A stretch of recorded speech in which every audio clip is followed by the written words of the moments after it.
మరోవైపు తులసిరెడ్డి గారు, మిథున్ రెడ్డి కేంద్ర హోంశాఖ మంత్రి అమిత్ షాకి ఒక లేఖ రాశారు.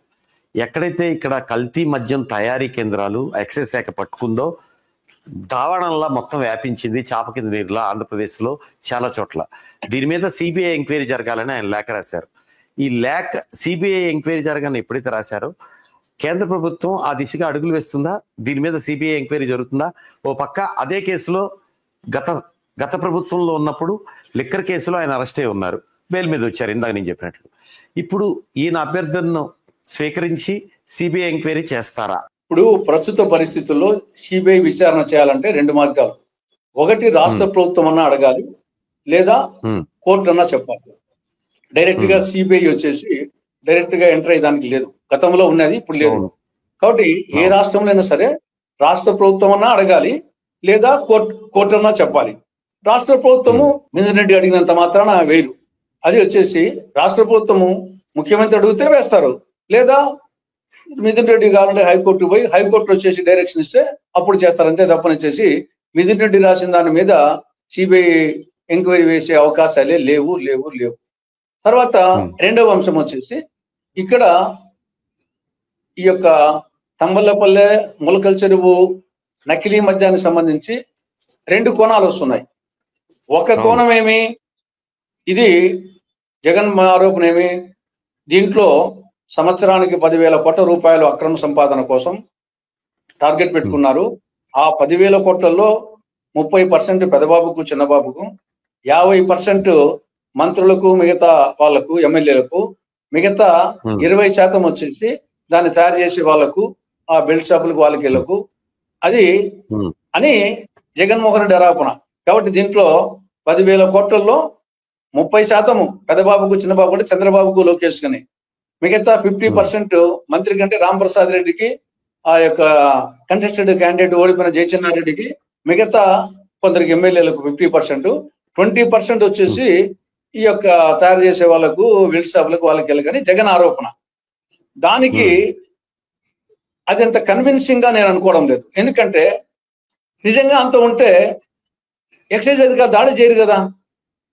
ఇప్పుడు ఇది కొత్తగా జగన్ ప్రభుత్వం కనిపెట్టిన నకిలీ మద్యం కాదు, ఇది ప్రభుత్వం ఎక్సైజ్ దాడులు చేసి వచ్చింది ఇది. కాబట్టి నిజంగా పెద్దబాబుకు, చిన్నబాబుకి దీంట్లో పాత్ర ఉంటే దీంట్లో వచ్చేసి ఎక్సైజ్ దాడులు చేయరు కదా. కాబట్టి అది కన్విన్సింగ్ గా లేదు, కానీ జరిగింది వాస్తవం.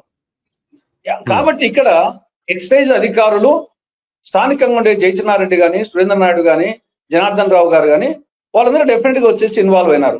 అంతే తప్ప వచ్చేసి దీంట్లో మంత్రి కానీ, ముఖ్యమంత్రి కానీ, లోకేష్ కానీ ఇన్వాల్వ్ అయి ఉంటే దాడే జరిగిండేది కాదని నా అభిప్రాయం.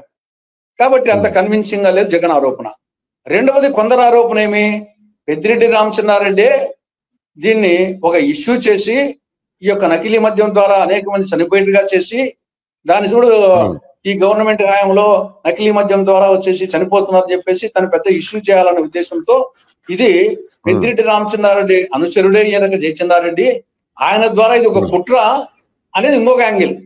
అది కుట్ర అయితే ఇక్కడేం చనిపోలేదు ఎవరు, నకిలీ మద్యం తాగి లార్జ్ స్కేల్లో చనిపోయేదానికి కుట్ర లేదే.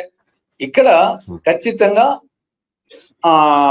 అక్రమ మార్గాల ద్వారా సంపాదన చేసేది అనేది ఇక్కడ ఉంది, అది ఖచ్చితం.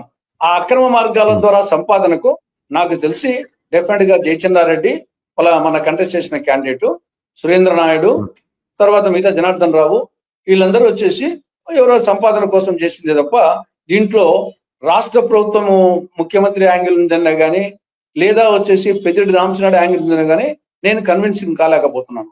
కానీ జరిగింది వాస్తవం. కానీ ఇది జరగకుండా చూసుకోవాల్సిన బాధ్యత ప్రభుత్వానికి.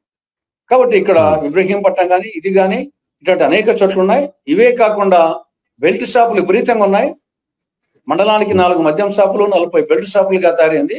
కాబట్టి రాష్ట్ర ప్రభుత్వానికి చిత్తశుద్ధి ఉంటే అటు బెల్ట్ షాపులు లేకుండా నివారించాలి, అటు నకిలీ మద్యం మీద విస్తృతంగా దాడులు జరిపి అరికట్టాల్సిన అవసరం ఇది రాష్ట్ర ప్రభుత్వం మీద ఉంది. ఈ పర్టికులర్ కేసుకు సంబంధించి ఆల్రెడీ మరి ఎక్సైజ్ అధికారులు దాడులు చేశారు, కేసు పెట్టినారు, జరుగుతా ఉంది, అది చూడాలా. సిబిఐ ఎంక్వైరీ మాత్రము మిథున్ రెడ్డి అడుగుతానే వేరు. హలో, తెలుగు రాజ్యం ఛానల్ చూస్తున్నారా? సామాజిక, రాజకీయ, జీవన చిత్రణే తెలుగు రాజ్యం.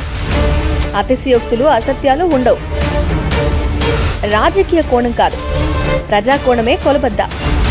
తెలుగు రాజ్యం వీక్షణ నీ ఉత్తమ అభిరుచికి నిదర్శనం.